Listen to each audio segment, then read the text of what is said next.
Granny's, Abner. I believe that's our ring. Aye, Doggy's Lum, I believe you're right. I'll see. Hello, jot 'em down, store. This is Lum and Abner.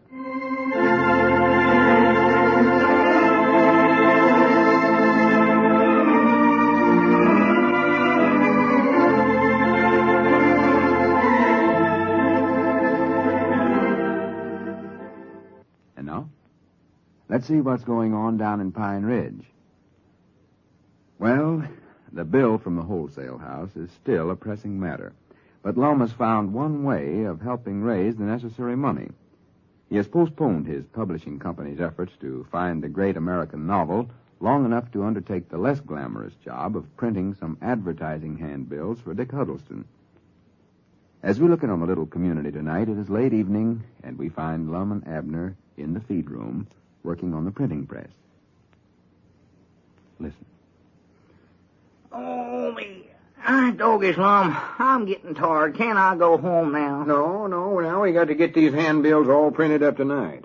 Dick Huddleston wants them the first thing in the morning. Go ahead and get that press started. Well, wait a minute, Lum. Look there. It's after 10 o'clock. I'm getting sleepy. Abner, if you'd talk less and work more, we'd get this job done. And then you could go home. Well, I thought you was going to get Mousy Gray to help you with this. I was, but he never wanted to do it. I think he's mad at me for not publishing any of that junk he's writing.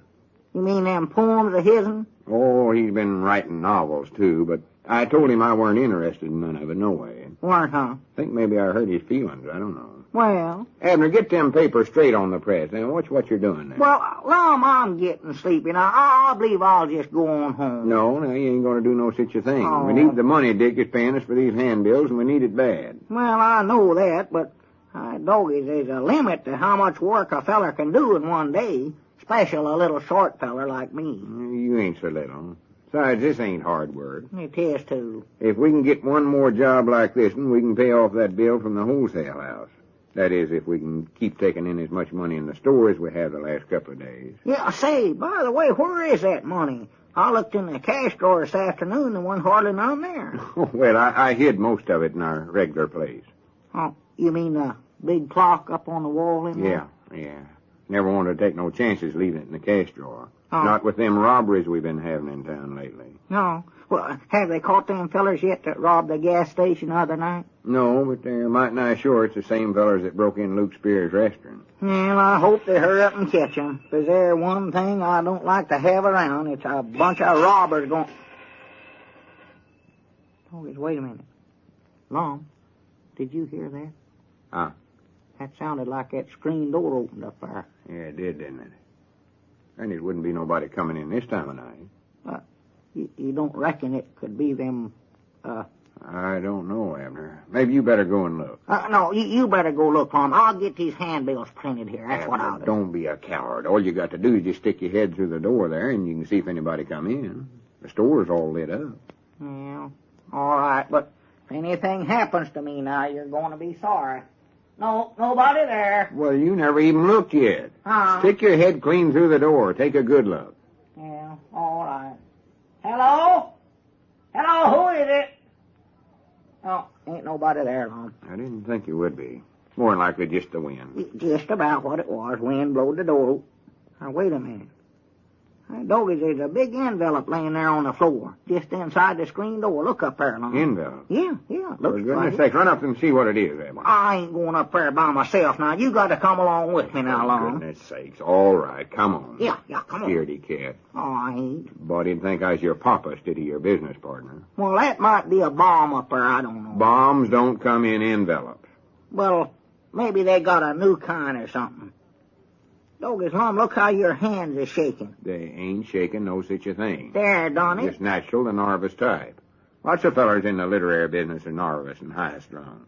Well, are they pale in the face, too? Abner, don't talk so much. Just pick up that envelope and see what's in it. Let's see. It's addressed to the Edwards and Edwards Publishing Company. Oh, well, here. You want it, Lum? No, you go ahead and open it up. Well, let's see here. Look in here and see what it says. Doggies, this looks like some sort of a Manuscript, I believe, Lum. Manuscript? Yeah, look here. Here it is. He'd be bringing in a manuscript this time of night. I don't know. Name's right here on it, though. It says, Chapter 1 of the mysterious case of Evelyn Ermyntrude by Yard Nowell. Yard Nowell? Yeah. Who's he? I don't know. That's what it says here, though. By Yard Nowell, the Phantom Authors. Phantom author? Yeah. Well, man sakes, what kind of a thing are we getting into here? I don't know. There's a phantom feller that I've saw in the Sunday funny papers, Lum. He sort of wears long purple tights and with a hood fastened on it. Reckon it could be him? No, of course not. That fellow you seen is just in the funny papers. He ain't real. Oh, well, I didn't think he was. I don't believe no real feller run around in them long tights that way, especially when they was purple. You know, I bound you somebody just pranking us, Abner. Pranking us? That phantom author part there. Sounds suspicious to me. Well, reckon who could be, Lum? I know there ain't nobody in town by that name. Yard Nowell.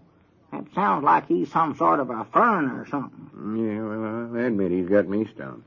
Is there actual story wrote there? Yeah, so type wrote out here. Leastwise part of it is. What do you mean, part of it? Well, I was just looking at this last page here, and it says, to be continued. Well, I do know. Yeah, right Maybe there. we ought to read this and see what it's all about. Whole thing looks awful curious to me. Yeah, well, here, you take it then, Lum. You're a better out-loud reader than me. You read it. Chapter 1 of the mysterious case of Evelyn Ermyntrude. Well? It was a cold, foreboding wintry night that Evelyn Ermyntrude silently slipped out of her bedroom and stole into the large room at the end of the hall. Evelyn Ermyntrude smiled mysteriously through half-closed eyelids. Granny's, how could she do that, smile through her eyelids? I don't know. More likely some trick to it, I reckon. Smiled mysteriously through half-closed eyelids as she crossed the threshold.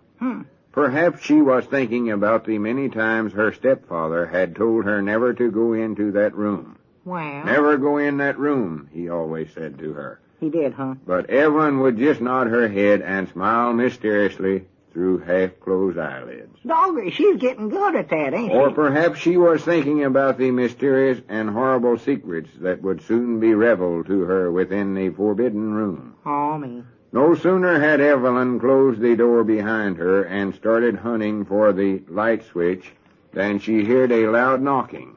Cold chills ran down her back. Lum, did you hear anything?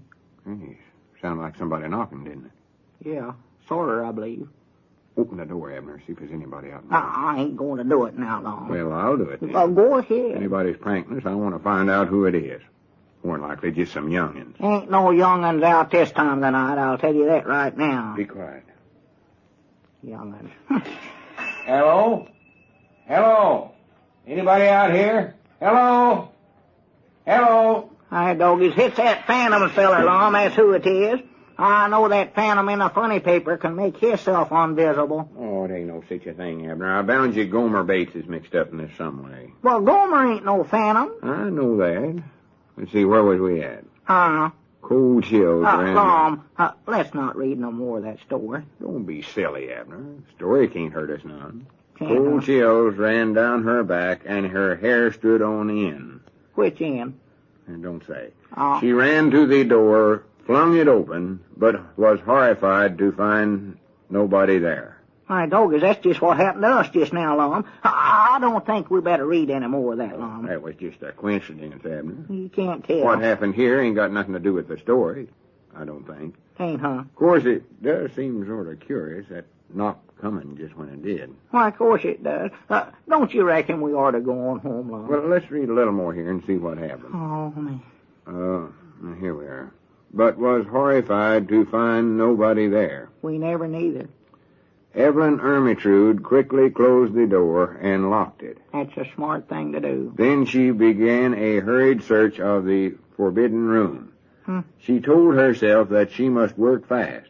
I must work fast, she said through half-closed eyelids. She better get them eyes of hers open, I'll tell her that. Just as she was approaching a huge, foreboding closet door, the door slowly opened, and Evelyn froze in her tracks as a ghost emerged from the closet. Lum, look back here. Lum, look back here in the feed room, Lum. Uh-oh, it's gone. What's gone? The ghost.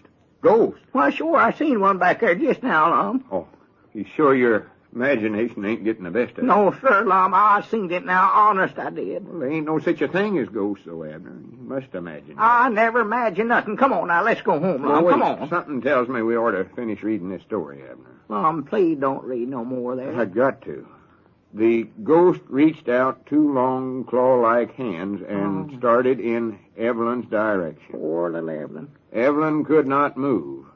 Just as she could feel the claws tightening about her neck, Oh, my goodness. a clock struck 1, and the ghost vanished. Oh, Evelyn swung around to look at the clock, which had saved her life, but as her eyes fell upon it, the clock struck twice more and then disappeared into thin air.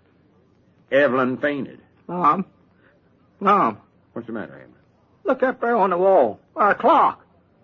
Our clock. Here, look, Lum. It's gone. Oh, my goodness. And all our money was in it, too. We've been robbed.